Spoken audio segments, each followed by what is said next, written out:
la palabra al representante Harry González por 10 minutos. Representante Harry, bienvenido. Bueno, gracias, presidente. Yo no voy a hacer la totalidad de puntos que planteamos con la doctora Juanita, que le agradezco que me haya permitido acompañarle en esta iniciativa. Quiero dejar claro que para mí es muy complejo lo que está viviendo el país y que el gobierno hace un esfuerzo, y ese esfuerzo hay que discutirlo aquí en el Congreso para que entre todos podamos participar en la orientación de cuál es el devenir y el futuro, especialmente de los territorios PDES, que en mi caso es la totalidad del territorio del departamento del Caquetá.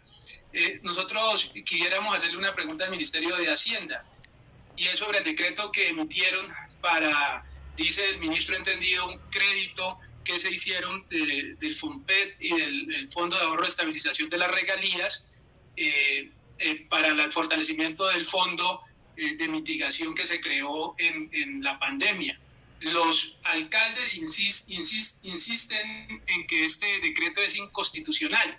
Si es así, ¿cuál va a ser el plan B, ministro? ¿Cómo se va a soportar ese dinero en caso tal de que la Corte Constitucional decrete que ese decreto fue inconstitucional? Y que si nos puede decir de las fuentes que nutren ese fondo, ¿cuánto dinero realmente está llegando a los municipios PDES en Colombia? Sobre el tema de seguridad, lamentablemente siguen presentándose situaciones apremiantes para los líderes sociales. Este es el caso más reciente en la zona más cercana al Piedemonte caqueteño, en Piamonte, Cauca, donde un líder social, Hamilton Gasca, fue asesinado hace aproximadamente un mes. Quisiéramos saber cómo la pandemia no está evitando las garantías de seguridad para los líderes sociales en los municipios PDES de Colombia. Y una pregunta al ministro de Defensa. ¿No va en contravía mantener los programas de erradicación forzada con el confinamiento obligatorio que ha emitido el mismo gobierno nacional? Porque mire, ministro, yo quería compartirles un video que tengo de un caso que se presentó en la Unión Penella, en el departamento del Caquetá, recientemente, donde se evidencia la dificultad con este programa de erradicación, donde realmente lo que se presentó fue un conflicto entre miembros de la fuerza pública, personas que están contratistas del programa de erradicación y campesinos en esta vereda del departamento del Caquetá.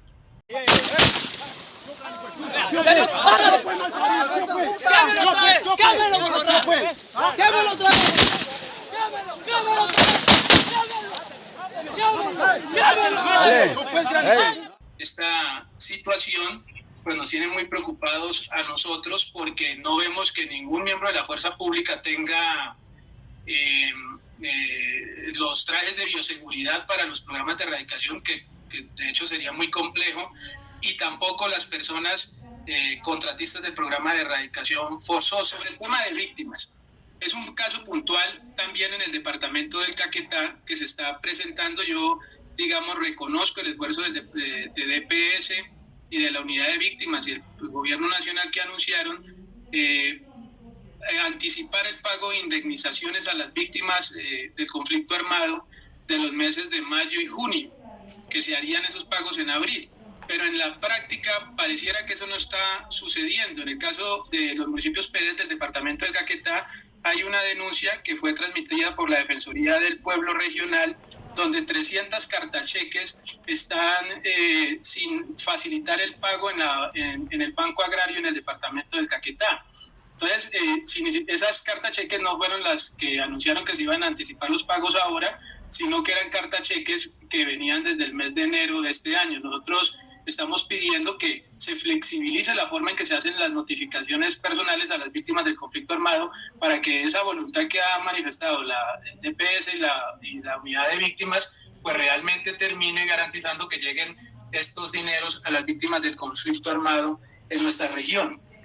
Hay aproximadamente más de 300 cartacheques que son giros que están disponibles en el Banco Agrario, y la unidad de víctimas es renuente a entregarlas.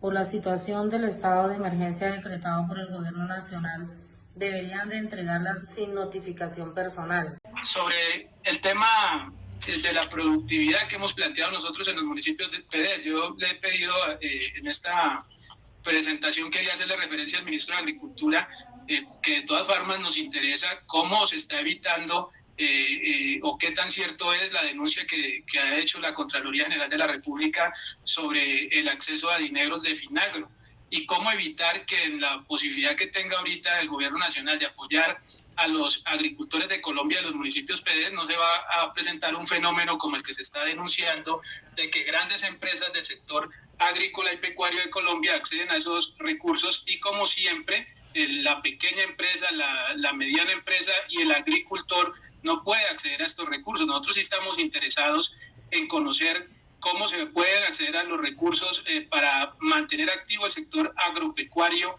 en los municipios PD de Colombia, y particularmente de la cuenca Piedemonte Caqueteño. Aquí yo tenía en la presentación unas denuncias que han hecho especialmente del sector lechero y del queso, donde se evidencia cómo se ha mermado la compra de leche en el departamento del Caquetá, que nos preocupa mucho no solo para la economía del departamento del Caquetá, sino también para la seguridad alimentaria de millones de colombianos. El Caquetá ya está produciendo alrededor de 1.7 millones de litros de leche al día, y es un mercado de la leche que activa la economía permanentemente en el departamento del Caquetá.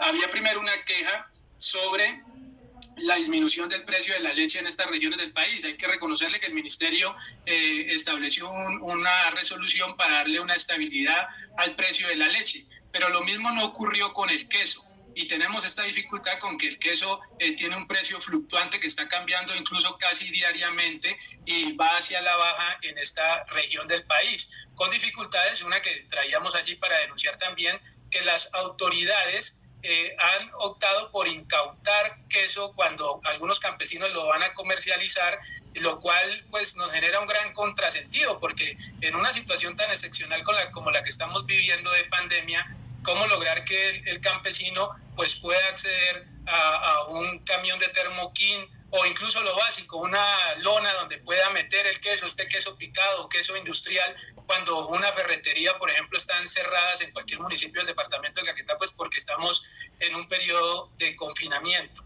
Somos de la vereda La Tigra y me parece muy injusto que la policía, el señor alcalde, el secretario de gobierno y el inspector de policía de Belén de los Sandaquíes nos decomisen un queso en este momento, que es el único sustento que tenemos aquí varias familias del municipio de Piamonte. Nosotros le hemos hecho los requerimientos con la bancada del Partido Liberal, la bancada de la Amazonía, e incluso en el documento que emitió la Comisión de Paz de la Cámara de Representantes que preside Juanita Gubertus, sobre estos aspectos relacionados con la productividad en los municipios PEDES de Colombia, y particularmente de los departamentos del Caquetá,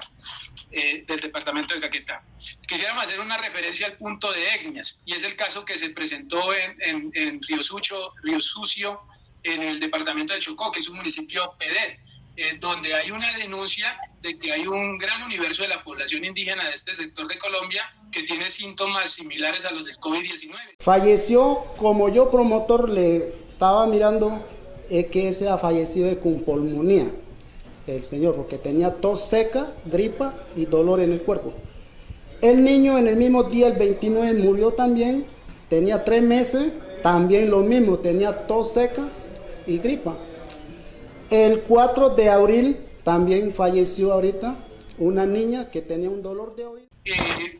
Una preocupación, mire, Emilio Archila nos había informado que se estaba garantizando bioseguridad, trajes de bioseguridad para las antiguas zonas de reincorporación de excombatientes. Aquí teníamos la evidencia de que en el caso de la zona de reintegración, hoy denominada Vereda Agua Bonita, en la montañita Caquetá, que es el primer centro poblado de SFAR en Colombia, ellos estaban denunciando de que no les ha llegado todavía ningún traje ni ningún tapabocas siquiera, que ellos lo que están haciendo es elaborando sus propios tapabocas. Las señoras que trabajan allí, que viven allí en esta antigua zona de reincorporación, Vereda Agua Bonita en la montañita, ellos mismos están elaborando sus tapabocas. No ha llegado por parte del Estado ninguno de los ofrecimientos que han hecho en materia de kit de aseos.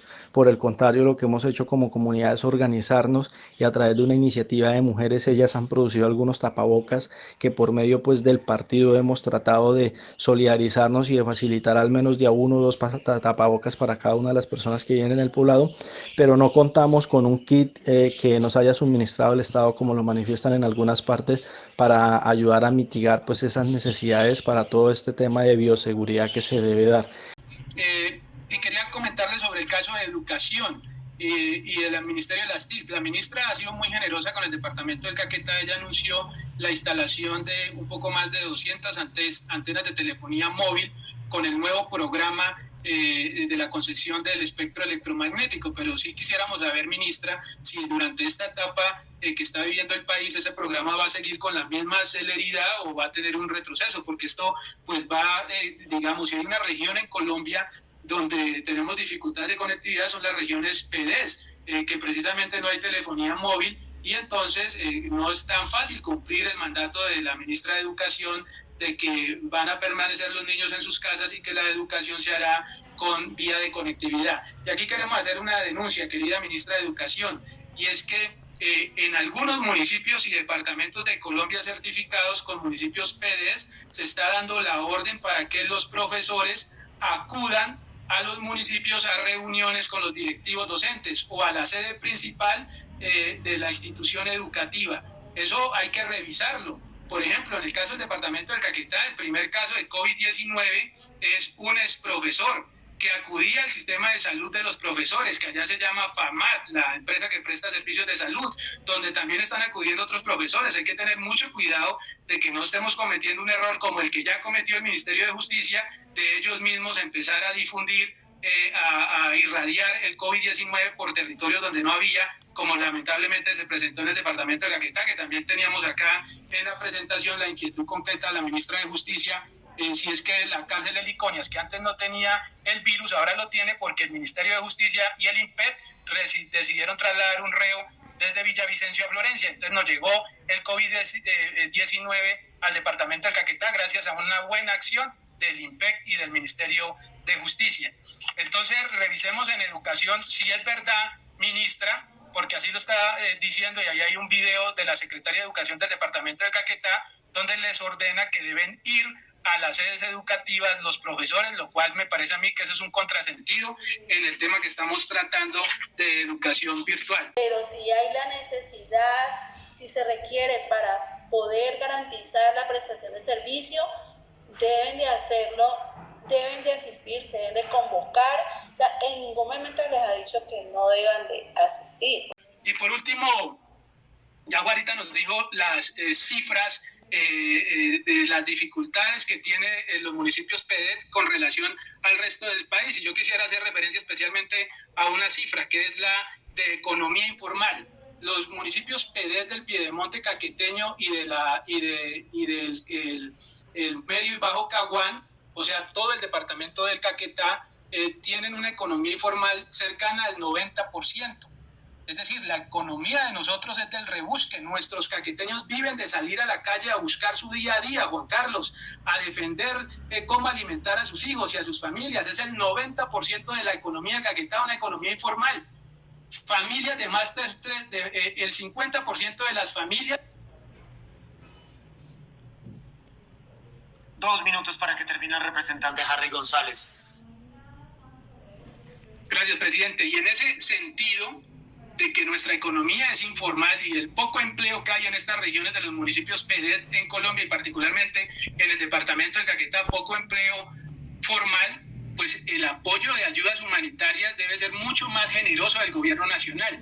Y aquí hago una inquietud y llamado respetuoso de atención a la ministra del Interior. Ella anunció que iba a entregar 1 millón de mercados. Que el Ministerio del Interior va a atender a la población que le corresponde al ministerio como tal. ¿Esos quiénes son? Son los indígenas, son los afros, son los negros, son los rom, los palenqueros, las juntas de acción comunal, los líderes sociales, LGBTI y las comunidades religiosas. Esa es la población que atiende el Ministerio del Interior. A ellos les vamos a entregar 1 millón de mercados, que al final terminan siendo 4 millones de personas aproximadamente. Para toda Colombia. ¿Saben cuántos mercados va a enviar para el departamento de Caquetá? Menos de 7.000. Es decir, el 0.6% del millón de mercados, ni siquiera el 1%, querida ministra. No nos merecemos los habitantes del departamento de Caquetá el 1% de los mercados que usted va a repartir a nivel nacional. Yo sí creo que ahí no hay un criterio de equidad y un criterio que garantice que estas familias que están aguantando hambre, aquí tenía los videos para que se den cuenta ustedes, la gente está que se sale para la calle a buscar su día a día. Estamos dando un grito de alerta. Las personas van a tener que desplazar a hacer un cacerolazo, porque no hay ayuda. A ver si nos llegan alguna ayuda, porque la verdad aquí en el barrio 20 de marzo no ha llegado ninguna ayuda. Y el gobierno nacional y departamental manifiestan por medio de documentos, por medio de entrevistas, de que han entregado miles y miles de ayudas. Y entonces hoy queremos decirles que de esas miles y miles de ayuda, a nosotros en este sector no nos han entregado ni la primera. Allá no le van a hacer cuidado ni a la policía ni al ejército, sino a rebuscarse el día a día. En esas regiones tiene que haber un mayor esfuerzo del gobierno nacional para llevar ayudas humanitarias y mercados para garantizar la subsistencia de las familias más humildes de este país mientras perdure el confinamiento. Le agradezco, presidente, la oportunidad y quedo pendiente de participar también en las conclusiones de este debate. Muchas gracias.